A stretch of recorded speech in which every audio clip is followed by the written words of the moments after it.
Buen día, ¿qué tal? Nos encontramos en una charla nueva, en una entrevista hoy para la Secretaría de Actividad Física y Deporte. Hoy voy a presentar al periodista Lalo Brodi. Lalo tiene 40 años de trayectoria, es un personaje conocido, pintoresco de la ciudad de Cipolletti. Y hoy vamos a charlar con él porque presentó su libro titulado Cipo, la razón de su grandeza.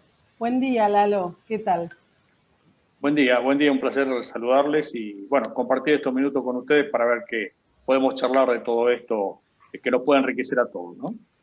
Bueno, yo en un primer contacto vamos a charlar un poquito de quién es Lalo Brodi, porque cuando nos encontramos con Lalo le decía yo que uno escucha en la radio, yo soy nacida y criada acá en Cipolletti, mi familia, mis padres también, entonces siempre escuchábamos el nombre, Lalo Brodi, y nos faltaba esa cara. Yo digo, después de tantos años, le conozco la cara a Lalo y bueno, de la radio, ¿no es cierto? Bueno, Lalo, ¿por qué el título Cipo, la razón de su grandeza? ¿Por qué el título del libro? Eh, Primero casi como una expresión de deseo, ¿no? Digo, Chipolletti es grande, eh, sin duda eso lo ha construido a partir de, bueno, yo enumero la historia o comienzo a contar una parte de la historia a partir de 1973, fecha en que considero que fue el despegue definitivo. Esto no quiere decir que antes no haya pasado nada, ni mucho menos, al contrario, ha ido construyendo todo eso para que ocurra precisamente a partir del 73 en adelante. Ahora, ¿por qué a partir del 73? Bueno, porque es el momento, es la etapa donde el fútbol básicamente en la República Argentina comienza a tener una idea un poco más federalizada. No tanto como quisiéramos, no tanto como debiera, pero sí con un poco más de presencia de equipos de fútbol del interior con proyección nacional. Entonces, a partir de 1973, se produce ese primer salto de Chipolletti al torneo nacional.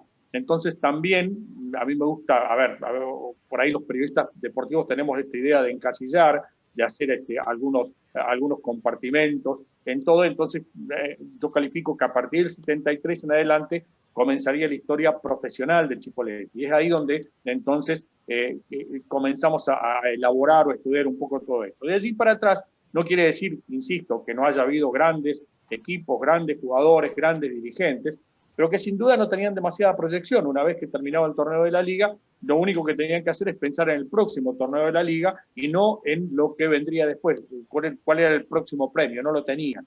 Entonces, bueno, a partir de ahí es como considero esta historia. Y a partir de allí, este crecimiento se da para tener un boom o su punto máximo entre los años a mediados de los 80. Y después comienza una etapa tal vez mayor o de meseta, donde hasta fines de los 90 se mantiene. Y después comienza lo que yo creo que es un declive desde el punto de vista deportivo, probablemente institucional también, y esto repercute en el acompañamiento de la gente. Bueno, apunta a todo eso un poco, a decir, bueno, la grandeza fue esta parte que yo creía, pero Los años también gloriosos, digamos. claro, trato de enviar en el libro una expresión de deseo y optimismo de decir, bueno, si hicimos todo esto, ¿por qué no, a partir de alguna refundación o de que todo el mundo vuelva a disponerse a pensar a Chipolletti en grande, bueno, el redespegue definitivo y ser lo que hoy por hoy añoramos, pero ¿por qué no pensar en que algún momento se pueda hacer realidad, ¿no? Claro, bueno, previo a este encuentro, eh, por ahí uno indaga, charla y entre la gente, entre los cipoleños, entre los próximos. Entonces yo les contaba que iba a iba a tener una charla con Lalo Brodi, que había sacado su libro, entonces iba recabando por ahí información y algunas también en el ámbito de trabajo, ofreciendo a quien le quiera preguntar algo, ¿no?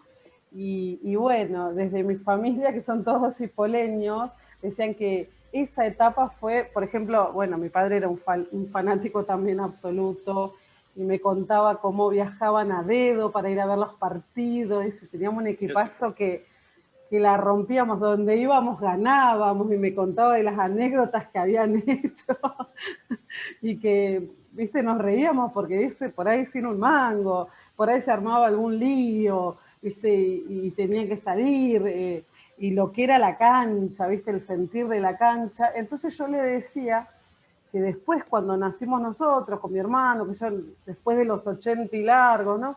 ¿Qué pasó con ese fanatismo? ¿Por qué él deja de ir a la cancha? Y tiene que ver un poco con esto que vos decías, de este declive, de esta decepción, que lo que pasa es que fue una época extraordinaria, extraordinaria, sin duda.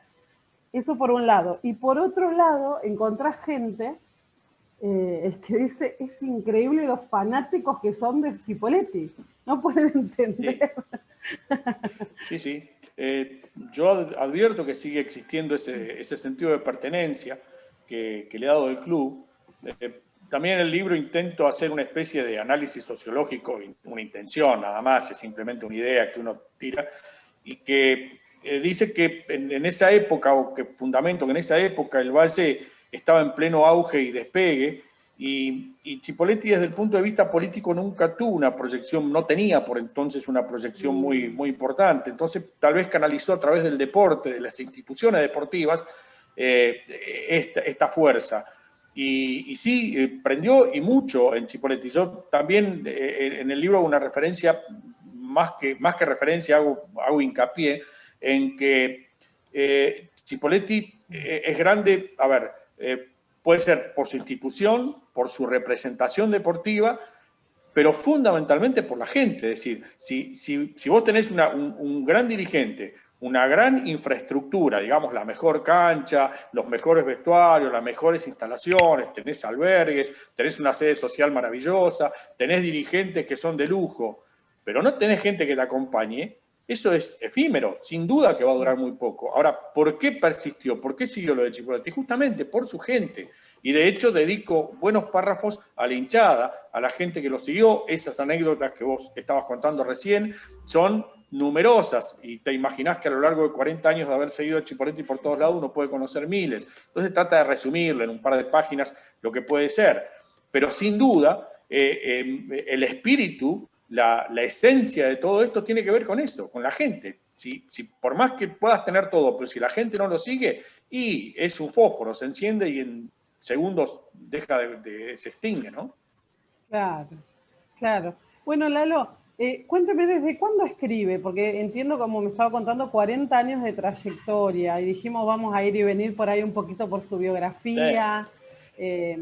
¿Desde cuándo escribe usted? ¿Desde cuándo empieza a archivar? ¿Cómo es ese proceso de armar este libro, de llegar a hoy? Sí, yo primero, archivos casi mío no tengo nada, poco, muy poco. Si no es mi familia que me los guarda, yo prácticamente no tengo nada. Porque no me... Sin embargo, empecé a reseñar y a guardar. Yo trabajé 12 años en el diario Río Negro. Sí. Así que, bueno, mientras estaba en el diario también escribía. Bueno, con la aparición de la tecnología también nos ayudó, que uno guardaba, por ahí tenía escrito algunos papeles, pero no es lo mismo estar escrito a máquina y que están en algún lado y después no sabes dónde quedaron, a que sí en una compu la vas guardando en un archivo. Entonces fui haciendo un archivo, me fui acordando de cosas, de a poco fui elaborando, pero cosas sueltas, simplemente, digo, para que si alguna vez se me ocurra hacer algo, no lo abandone. Y amigos y colegas, ya hace algunos años me insistía, pero vos tenés que hacer algo porque no hay mucho escrito, no hay nada prácticamente escrito de la historia de Cipolletti. Está el libro de Cadelago, del doctor Miguel Cadelago, que hace una primera parte, pero hasta el 73, 74, y de ahí en adelante prácticamente no hay nada. Entonces, bueno, me insistieron. Yo fui escribiendo, pues insisto, fui guardando material con la idea, sí, de algún momento, bueno, digo, en algún momento me voy a decidir. Y vino la pandemia, vino la cuarentena, y yo siempre digo, mientras mucha gente se dedicaba a arreglar el jardín, a arreglar un poquito, lamparitas, maderas y demás, yo fui por otro lado, porque lo otro no es lo mío, y entonces me dediqué a juntar el material, el archivo, Y bueno, le fui cambiando la forma, primero para que no sea una cuestión demasiado formal y estrictamente estadístico y frío, en definitiva. Bueno, traté de darle... Entiendo que es como una cronología el libro, ¿no es cierto? Una especie de cronología. Sí, tiene hechos puntuales, no Claro, habla y bueno. después pasó esto y después viene el otro, sino que son cuentos de momentos puntuales, que sí los ordeno cronológicamente, el libro está ordenado cronológicamente, comienza en el 73, después tiene cerca de los 80, alguna otra historia, 85, 86, 90, bueno, va ordenando esa cronología, pero sin ser, insisto, una historia cronológica de lo que fue pasando, sino cuentos estancos, que son, que sin duda hacen mucha referencia cuando se puede advertir o cuando lo lees, te das cuenta que muchas cosas tienen que ver con lo anterior y demás. Obviamente, estamos hablando de una misma historia y es ficcionada. Estoy hablando de cuentos.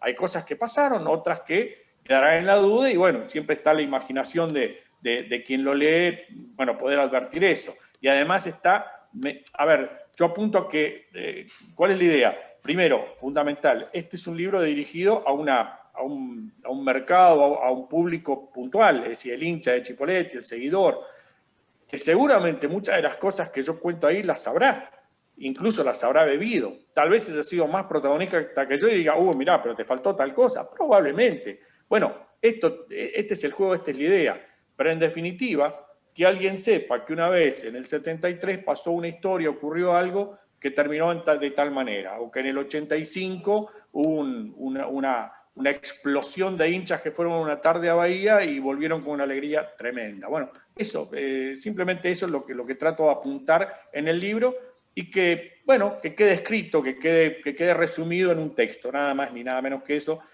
no muchas pretensiones. De ahí a Sacheri y a lo demás hay una distancia de aquí a la luna, más o menos. ¿Y cómo llegaste, Lalo Brodi, al Club Cipolletti? ¿Cómo llega a Cipolletti? ¿Cómo llega a trabajar, a conectar con el club?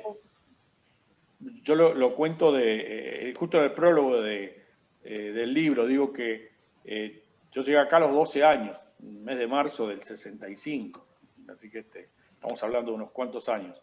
Y mi pasión siempre fue el fútbol y el periodismo. Yo tenía 4 años, iba con mi papá a la radio en Bariloche y me quedaba todo el día, o sea, yo ya sabía lo que iba a hacer, nunca tuve un problema de vocación en ese sentido. Sí, el periodismo. Qué increíble eso, tan chiquitito. Sí. Sí, yo vivía en la radio y de hecho, bueno, muchísima gente conocida. Y llegué acá, bueno, lo primero que quise es conocer la cancha de Chipolletti porque yo ya había sentido hablar de Chipolletti. Así que a los pocos días que llegamos acá me instalé. Y ahí digo que me senté en la platea para ver un imaginario partido que jugaban para mí solo. Y porque sí, fui a la cancha, me quedé ahí, me quedé sentado y me quedé maravillado. Y después ya con 13, 14 años, casi todas las actividades se hacían en el club. Nosotros teníamos clase de educación física con el mítico profe Salvacho Antivero. Y claro, era profe nuestro y nos íbamos al club. Pero después el profe daba clases de básquet, de fútbol a la tarde, entonces seguíamos ahí en el club. Y en el verano íbamos a la pileta y estábamos ahí, entonces jugaba el equipo y ahí íbamos. Entonces empecé a compartir las tareas de cobertura de partidos con mi profesión, con mi trabajo, que era, yo a los 14, 15 años ya comencé a trabajar y hacía actividad de periodismo deportivo y empecé a ensamblarlos y bueno, y un día me llama acá del Lago para trabajar en el U19 y bueno, y acá estoy. O sea, se fue dando la historia, ¿no? Uno fue haciendo todos los pasos que deben hacerse para llegar a esto, nada más. ¿Quién iba a saber que algún día iba a tener más de 40 años trabajando en esto? Y bueno, pasó, no sé, después no sé cómo, pero se fue dando y bueno, se fue generando ese vínculo que sin duda me ligó a Chipolletti, insisto, de aquella fría mañana de marzo hasta hoy, ¿no? Bien. Cuando charlábamos del libro, vos me decías que, bueno, tenías algunas cosas archivadas. Se ve que en ese inconsciente estaría por ahí la idea, así como estaba archivado todo ese material, archivada esa idea ahí, y me decías que cómo fue tu entorno empezó a insistirte para que Sí. empieces a armar, digamos, los pedacitos ahí del libro. Bueno, contame qué pasó cuando llegó tu libro, porque entiendo que debe ser un proceso largo. Oh, Cuánto tiempo llevó de armado? eh, el armado después, vos sabés que yo lo decidí, ya había, imaginemos que en marzo ya tenía una parte escrita. De hecho, yo tenía cuentos míos escritos. Ajá, Hay un par ahí, de haber 3 o 4 cuentos que hacía 2 o 3 años lo tenía escrito. Eh, y también fueron ahí. Y en mayo, junio, no me acuerdo, en un momento decidí, bueno, lo hago. Y bueno, y comencé a contactarme. Hay gente acá de Chipoleti, tengo que agradecerle mucho a Guille Parigiani, que fue quien editó el libro, quien trabajó mucho en darme una mano con todo eso, porque yo era absolutamente virgen de todo esto, no tenía idea ni cómo se hacía, yo tenía escrito el material nada más. claro. Y es más, no sabía ni la cantidad de páginas que tenía. Digo, bueno, hablando con Guille, digo, mirá, y me decía, ¿cuántos tenés escritos? Mirá, en A4, 14 tengo escrito tanto, que para mí me podía decir 7.000 páginas o 50, que era lo mismo, no tenía Claro. idea. Entonces, bueno, me fue orientando para tener una idea más o menos del volumen, de lo que iba a tener el libro y demás. Después fuimos viendo las partes más técnicas, correcciones y demás. Y bueno, de a poco se fue armando, hasta que un día nos reunimos y decimos, bueno, dale, vamos a hacerlo. Y a partir de ahí parecía que lo quería tener al otro día y pasó como un mes, no llegaba nunca. Sí, ahí la recta final es donde te agarra la ansiedad, ¿no? Te Claro, carcome. Y bueno, y el día que lo tenés es como ver nacer un hijo, sin duda. claro. Pero por eso digo, esta pandemia fue una posibilidad para vos, digamos, una Sí, oportunidad de plasmar un sueño, porque en sí, sí, sí, sí, definitiva sí, sí. es un lujo, Sí, ¿no es sí, cierto? sí, Es- claro, además me permitió dedicarle muchas horas, ahí pasaba gran parte del día metido con la cabeza en esto, pero bueno, y así todo no dejó de ser una diversión, porque nunca lo tomé como demasiada obligación en cuanto a presionarme demasiado, sino más claro, bien, a ver, yo siempre, y me tomo el atrevimiento, a mis compañeros de trabajo y a quienes uno ve que hace esta tarea y le gusta tanto, yo le decía, chicos, vamos a poner un poco de responsabilidad, porque si no, vamos a tener que salir a trabajar. Yo considero que esto no es un trabajo, es que hacer lo que te gusta es otra sí, cosa, no es lo cuando mismo. A mí, alguna época en la vida me llevó a trabajar de algo que no era lo que yo pretendía y me gustaba, y conocí la diferencia entre sí, una cosa y la otra, y realmente es notable. sí, uno no sé si lo sufre, no es por el hecho de trabajar, pero decís cuando haces algo que no te gusta, la verdad que cuando no haces las Es otra cosas con cosa. pasión, y se nota también, se nota, se Sí, sí, nota. Uno cuando está en su ámbito de preferencia es como un pez en el agua. Se pasa el sin tiempo duda. rápido, se disfruta, no sentís la carga ni siquiera en el cuerpo, físicamente, digamos, Totalmente, ¿no? totalmente. Sí, sí, sí, es Eh, cierto. Lalo, contame alguna anécdota así bien significativa de aquellas épocas. Que os digas estas, debe haber muchas, pero digo, bueno, alguna que me puedas contar que te parezca. Uy, qué malo que soy para esto. Bueno, Porque sí, te sí, agarré frío. sí, claro, generalmente. Ahora, no, yo pongo mucho énfasis y probablemente, a ver, esto de escribir también me di cuenta que en algún punto genera cierta adicción. ¿Por qué lo digo? Porque ya estoy pensando qué voy a hacer. Sí, yo Y te iba en a mi preguntar pensamiento, después, sí. claro, y en mi pensamiento está, a ver, me gustaría dedicarle algún momento un párrafo a lo que tiene que ver con las transmisiones, porque estas transmisiones que nosotros hacíamos en aquella época, y cuando digo aquella época no me estoy refiriendo mucho más allá de 10, 15 años más atrás, donde las comunicaciones eran casi una odisea en algunos momentos.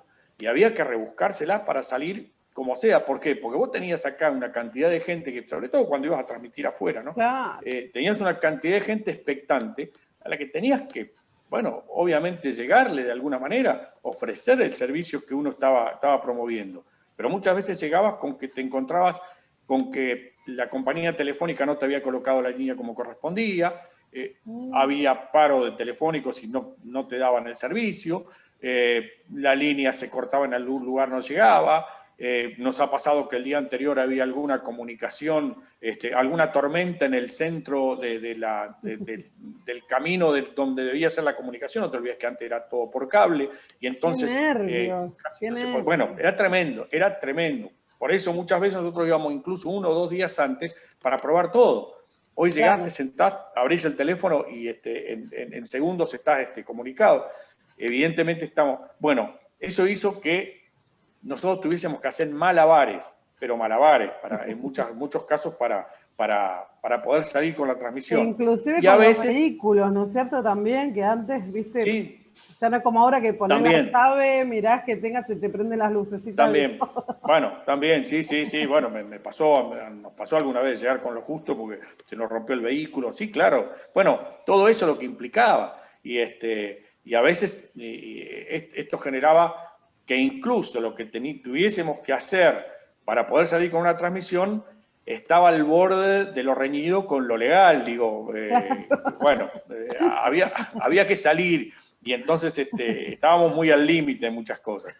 Y bueno, eso también me lleva a que probablemente en una próxima entrega la idea sea meterme un poco en ese terreno, en ese submundo en todo caso, que tiene que ver con la idea de llevarle al oyente, a lo mejor por ahí te decían, qué buena transmisión, qué buen partido, y nosotros decíamos lo que sufrimos, lo que padecimos para poder hacer esto.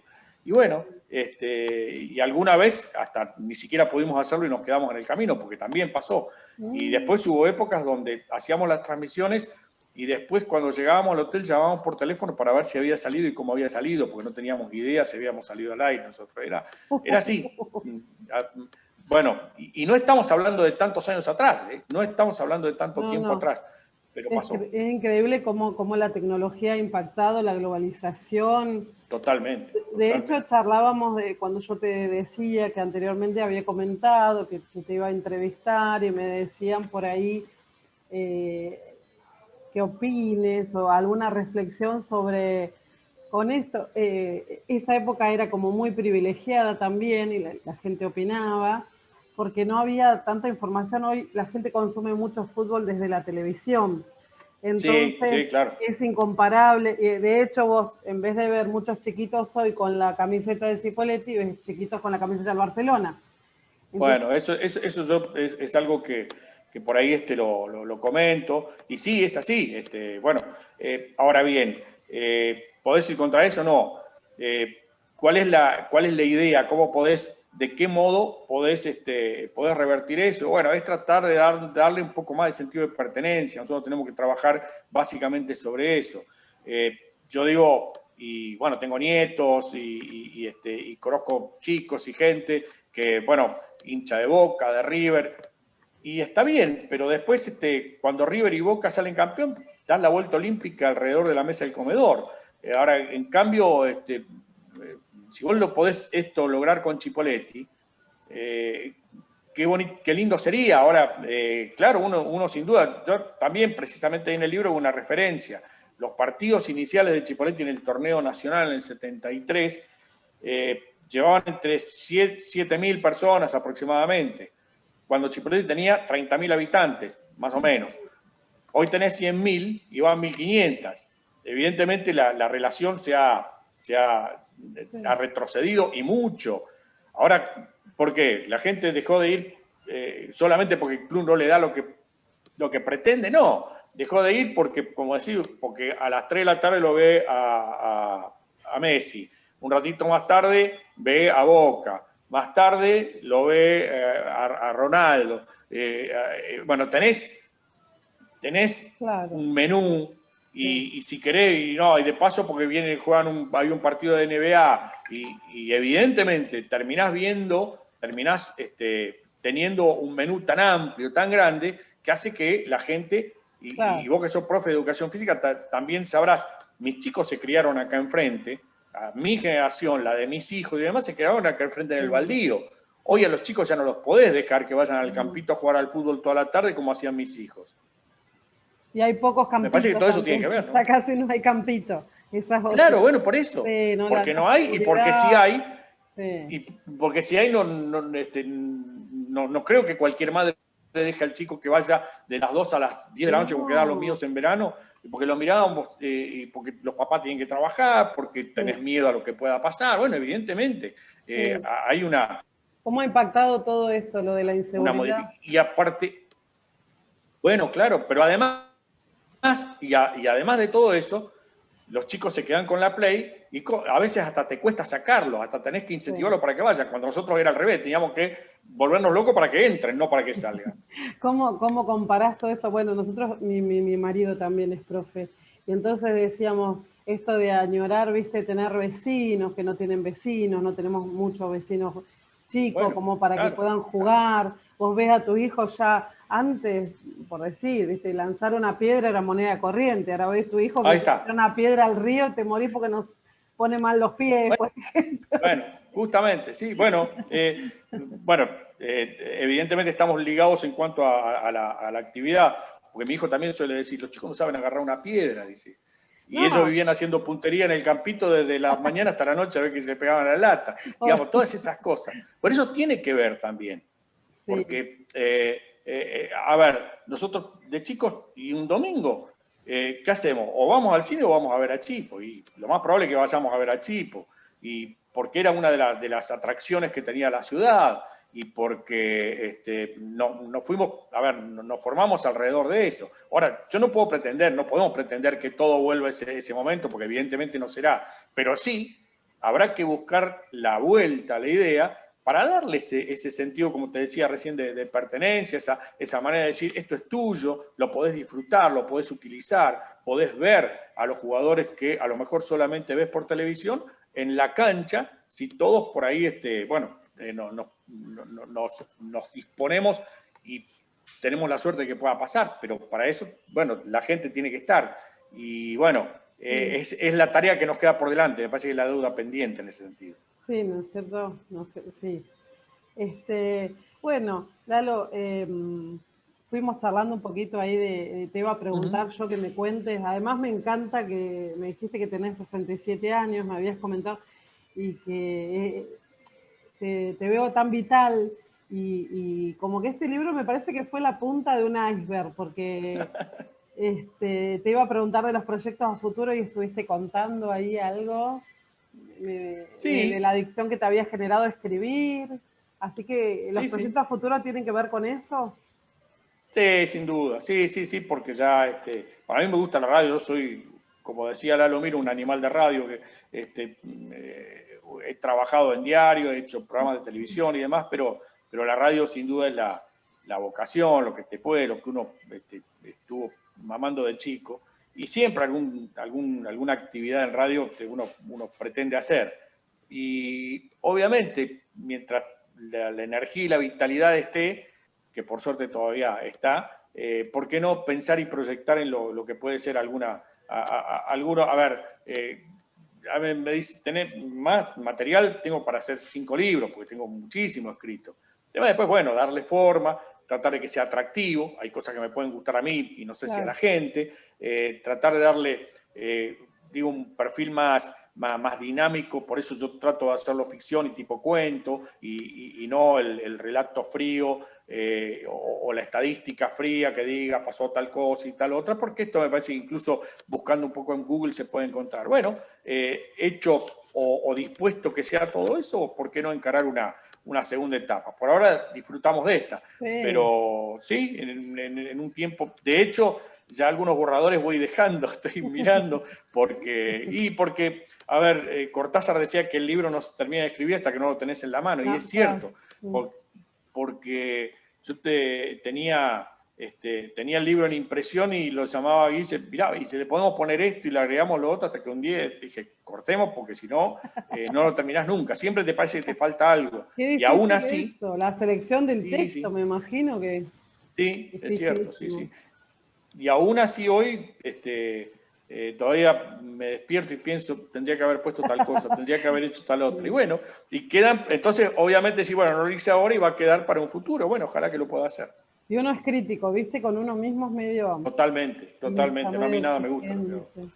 Sí, sí. Bueno, Lalo, el deseo es que bien, yo también soy recontra mil recipoleña, así Bien, mal, y bien, cómo es, bien.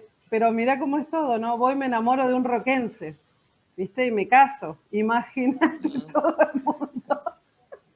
Me mató, crucificado, hasta Y ahora hace 20 años eh, que estamos juntos y si vos te viniste a casar con en este, una casa, piedra de en, todo, en casa el color naranja no se usa. ¿viste? Pero es increíble el destino, no Es cierto. sé, no sé, no sé. Ah, está bien, pero está bien. Yo incluso hago una referencia. A ver, una cosa no puede funcionar sin la otra. Yo digo, Seguro. si Chipoletti no hubiese tenido la rivalidad con algunos clubes, probablemente no sería lo que es. Porque, y ahí también hago una referencia a la calidad dirigencial que por entonces había en los clubes de la zona. Y voy desde Regina hasta Zapala, no solo en el Valle, Sí, porque sí, había sí. grandes dirigentes que luego fueron funcionarios y gobernadores y demás. Por lo tanto, estamos hablando de la grandeza de los clubes en general. ¿Chipoletti emergió? Bueno, sí, pero ¿por qué? Porque tenía rivales. Digamos, River sin Boca no puede existir, o al revés, ¿no? Totalmente. No quiero entrar en un detalle, yo no soy ni de Debate. River ni de Boca, pero entiendo que un club sin el otro no puede existir, y ese de no existir, esa teoría de la negatividad, no la comparto para nada, y creo que al revés, se tienen que retroalimentar de Claro, modo tal que se engrandezcan, se potencien. sin duda, sin duda. Bueno, Lalo, algo más que quieras compartir, contarnos, que quieras dejarnos. No, a ver, lo único que se me ocurre es decir respecto a nuestro trabajo, porque hablaba con muchos colegas y demás, y nos llama la atención a ver, hoy escribir y publicar no es tan oneroso como mucho tiempo atrás. Y no es necesario recurrir a las grandes editoriales nacionales que te piden fortuna y tenés que Claro, hacer millones de libros porque el negocio es de ellos, sino que acá en la zona también hay gente que se dedica a eso y te puede dar una mano. Por lo tanto, no es una mala idea que se pueda armar una especie de biblioteca deportiva zonal. Ni siquiera estoy hablando exclusivamente de fútbol. Bueno, mi amigo el profe Abel Baratti, por ejemplo, y otros, tienen escrito muy buenos tratados que tienen que ver con la educación física, el deporte y demás, y hay muchas actividades que puedan hacerse. ¿Por qué no pensar en conformar entre todos los que se animan a escribir y demás una biblioteca deportiva zonal que nos permita, en muchos casos, bueno, conocer la génesis de muchas actividades y el porqué de tantas otras? Es una idea que me está dando vueltas y que me está parecería muy buenísimo. bueno, porque hay gente más que capacitado para poder hacerlo, y lo que nos va a terminar dando una identidad a la ciudad y a la zona, de por dónde venimos, por qué estamos y qué es lo que, a lo que deportivamente nos dedicamos. Bueno, es el aporte que podríamos hacer nosotros en ese sentido, ¿no? ¿Y dónde podemos encontrar el libro, Lalo? ¿Dónde podemos encontrar, si por la razón de su grandeza? El libro se está vendiendo en librería Raíces, ahí en Calle Roca, Sí. casi la plaza, en Ujú. Roca 200, en Kiosco Alto Valle, Ajá. Roca y Villegas, en la sede del Club Chipoletti. Ahí está, apenas entras, está el libro expuesto, y bueno, yo personalmente también lo puedo vender con mucho gusto, y además a veces a los amigos le Dedicar. dedicamos algún párrafo, por supuesto, sí, porque además uno entiende que quien adquiere, quien compra el libro es un amigo, es gente que estamos metidos en el mismo barco, y por lo tanto lo entiendo de esa manera, ¿no? Bueno, Lalo, celebro tu proyecto, te mando un beso grande en nombre de la Secretaría de Actividad Física y Deporte, te agradezco muchísimo, la verdad que un placer enorme conocerte, un personaje delicioso con mucho para contar, te agradezco muchísimo. Bueno, gracias a ustedes, y bueno, la gente de deporte siempre, con Liliana y toda la gente que estuvo. A ver, yo probablemente estoy un poco más de Liliana para atrás, digamos, ¿no? De la vieja guardia de la gente de la dirección de deportes, pero bueno, siempre trabajamos siempre de manera mancomunada, con grandes amigos, y guardo un cariño muy grande. Y la última, te dejo, si querés como anécdota, cuando comenzaron la corrida, cuando comenzó a realizarse la corrida, se hacía por Alem, entonces se corría solo por Alem. En una época seguíamos los corredores con auto, hasta que, claro, iban 4 o 5 autos en Alem a los corredores, no había manera que entre. Entonces, un año se prohibió. Y mi hija tenía una motito, una Sanelita. Entonces lo transmitíamos nosotros y digo, yo lo voy a seguir con la moto. Y por primera vez la seguí con una moto y después de ahí como que quedó la idea. Y hoy, bueno, es bastante común que la carrera se siga con moto. Digo, esto fue, ni me acuerdo, pero hace muchos años de todo esto. Como anécdota para la gente de la Dirección de Deporte, a quien le mando un cariño con mucho gusto, porque tenemos una excelente relación de muchos años. Bueno, Lalo, un abrazo grande y a seguir para adelante con ese empuje que te caracteriza. Me encantó. No soy periodista, como te dije, soy solamente una profe de educación física que, bueno, te está dedicando en este momento a jornada a esto. Me encantó conocerte y entrevistarte. Bueno, muchas gracias. Y bueno, espero que no falte oportunidad para que tengamos una nueva charla. Bueno, hasta luego. Bueno, entonces damos por finalizada esta charla entrevista a nuestro personaje de hoy, cipoleño, Lalo Brody.